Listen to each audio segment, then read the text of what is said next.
এখানে আমি একটা কথা বলতে চাই, সুন্নাহ বলতে অনেকে মনে করে দাড়ি টুপি। No no no no, never never. সুন্নাহ কথাটা কোরআনে কয়েকবার আসছে। সুন্নাহ মানে রীতি নীতি, কর্ম পদ্ধতি, পলিসি, প্রসেস, প্রসিডিউর, এগুলো হলো সুন্নাহ। আল্লাহ রাসূল যেভাবে আল্লাহর দ্বীনটাকে রাষ্ট্রীয় জীবনে, সামষ্টিক জীবনে কার্যকরী করেছেন, এটার নাম সুন্নাহ। এখন দাড়ি টুপির যদি আমরা সুন্নাহ মনে করি, আমরা ভুল করব, এটা কনফাইন করা হবে। হ্যাঁ, রাসূলের আদত কথাটা আছে। আদত মানে পার্সোনাল রুচি, অভিরুচি, পছন্দ অপছন্দ। তিনি আরবের মানুষ, তিনি খেজুর খেতেন, তিনি পুরুষ, দাড়ি রাখতেন। শুধু পুরুষ নন, তিনি বীর পুরুষ, সুপুরুষ। দাড়ি পৌর সৌন্দর্য, নিঃসন্দেহে নিঃসন্দেহে পৌর সৌন্দর্য। দাড়ির স্বাস্থ্যগত উপকার টুপকার সেটা ভিন্ন কথা। আমার কথা হলো একটা পৌর সৌন্দর্য দাড়ি আপনি রাখেন, কোনো সমস্যা নেই। কিন্তু যে মানুষটা দাড়ি রাখে না, তাকে আপনি ইসলাম থেকে আউট করতে পারেন না।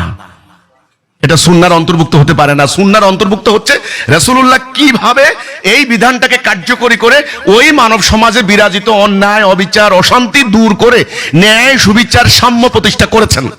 এটা হলো ধর্মের মূল। আমার এই ঘড়িটার উদ্দেশ্য হচ্ছে সময় দেওয়া।